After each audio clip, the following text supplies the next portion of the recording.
দেবের সৌজন্য নিয়ে জনতা কি বলছে একবার শুনি। He is an perfect example of an politician. তো আমার মনে হয় যে কোনোদিনও দেব তোমার নিজের personal life and political life ওখানে এক করেনি। কোনো সময় ভুল ভাল বা উল্টোপাল্টা যে কথা বক্তৃতার সময়, এইটা আমরা কোনো সময় দেখি না দেবকে করতে।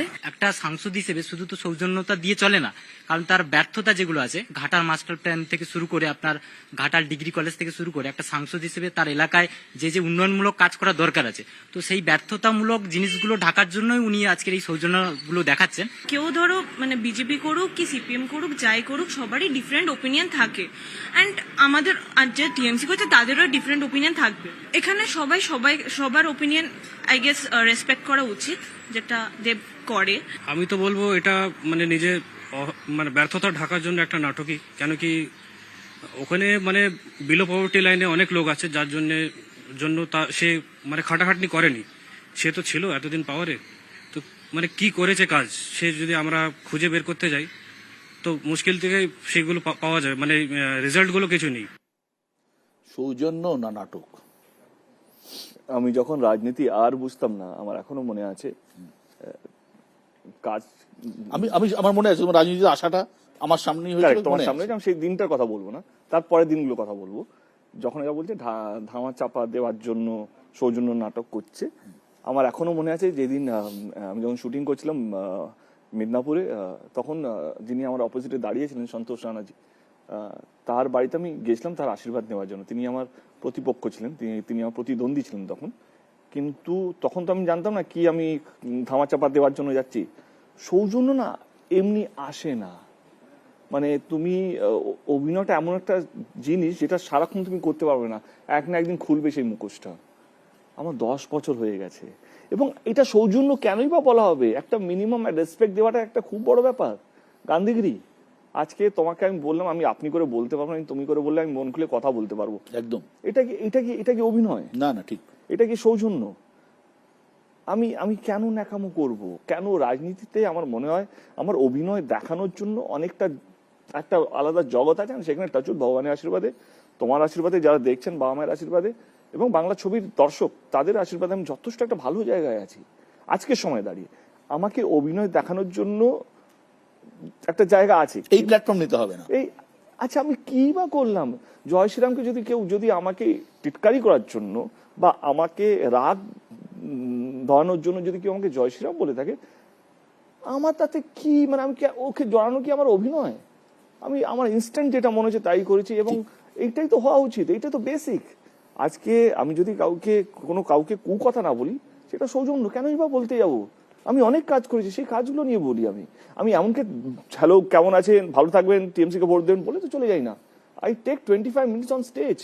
এই 20-25 মিনিট কাউকে আক্রমণ না করে যদি 25 মিনিট ডিবেট করা যায় বা কথা রাখা যায়, তাহলে অন্যায়টা কিসের? আজকে দুটো লাইন বলতে পারে না কোনো দল কাউকে আক্রমণ না করে। আমি সেখানে 25 মিনিট টানা কথা রাখি, আর নিজের মনের কথা রাখি, কিছুটা নিজের দলের কথা রাখি, এবং ছেড়ে দিই দর্শকের উপর বা ভোটারদের উপর, কি আপনারা যাকে ইচ্ছা ভোট দিতে পারেন। মানে পর্দা ছাড়া দেব আর কোথাও অভিনয় করে না। দেখো কি হয়, এমন একটা সময় চলে গেছে না, আমরা আছি, মানুষ ভালোর চেয়ে বেশি খুদ ধরতে ব্যস্ত। কে 90% 24 ঘন্টা দিনে যদি হয়, 23 ঘন্টা শুধু মানুষ খুদ খুঁজছে। কি করে এরকম হয়? আমার মনে হয় যে ভালোটাকে আমরা যদি চোখের সামনে রাখতে পারি বা একসেপ্ট করতে শিখে যাই না, সমস্যা সেখানে আমরা একসেপ্ট করতে ভুলে যাচ্ছি। কে না, এটা হতে পারে না। টিভি খুলে যে 99টা লোক যদি চিৎকার করে দলকে চোর বলে, ওকে বলে, একে বলে, এমু বলে, তুমি করে, একটা ছেলে কিছু ওকে চোর বলছে, ও তাকে চোর বলছে। আমি তো বলছি এটা জেতা নিয়েই তো কথা। কে কোন, সবাই তো চিৎকার করছে জিতার জন্য, কেউ তো হারার জন্য চিৎকার করছে না।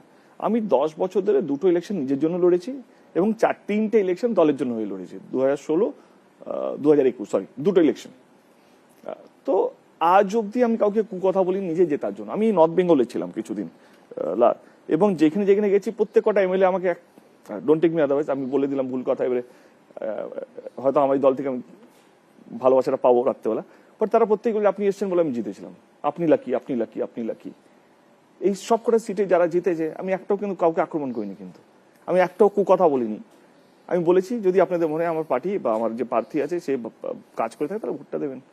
এবং রইল কথা আমি কি কাজ করেছি, সেটা ঘাটালে বাইরে বসে তাহলে দেখতে পাবেন না করোনার সময় যে মানুষকে সার্ভিস দেওয়া হয় এবং বন্যার সময়। দেখো ঘাটাল মাস্টার প্ল্যানটা তো আমার হাতে নেই, আমার কাছে আমি আসবো, আমি আসবো, প্রশ্ন আসবো। প্রশ্নগুলো আমি আগে খেয়ে নিচ্ছি না। হ্যাঁ, মাই লাস্ট ডে ইন পার্লামেন্ট, সংসদে আমার শেষ দিন।